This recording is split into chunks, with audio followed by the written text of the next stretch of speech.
In today's video, I'm going to teach you how to set Facebook Live in Thinkific website. By the end, you'll have your Facebook Live video embedded directly inside a Thinkific lesson so your learners can watch without leaving your course. First, head into your Thinkific admin and go to Manage Learning Content, then select Courses. This is where all of your existing courses live and where you'll make the change. Open the specific course where you want the live video to appear.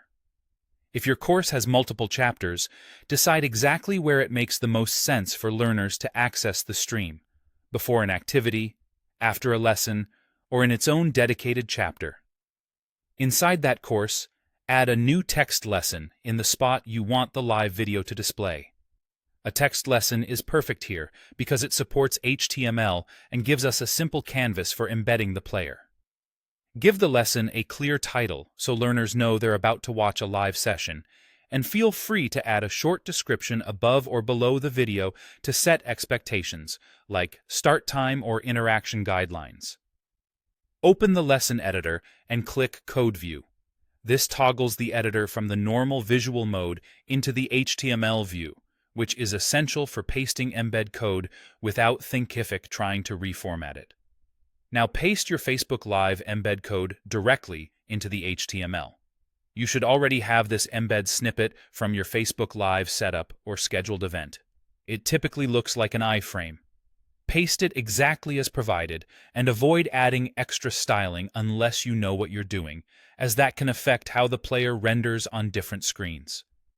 Once the code is in, switch out of Code View to return to the standard editor. You should now see a placeholder or the embedded player preview, depending on whether the stream is live or scheduled. If the preview area looks narrow, remember that Thinkific's player area is responsive. Most of the time, the embed will resize on its own. You can add a short text note below the player with instructions for learners, like refreshing the page at the start time or using headphones for clearer audio. Finally, save your changes. Saving locks in the embed on that lesson. After saving, use the course preview to confirm the video frame appears as expected on desktop and mobile. If you don't see the player, double-check that you pasted the full embed code and that the live event is accessible. That's it. Your Facebook Live is now integrated into your Thinkific course, ready for learners to watch in one seamless experience.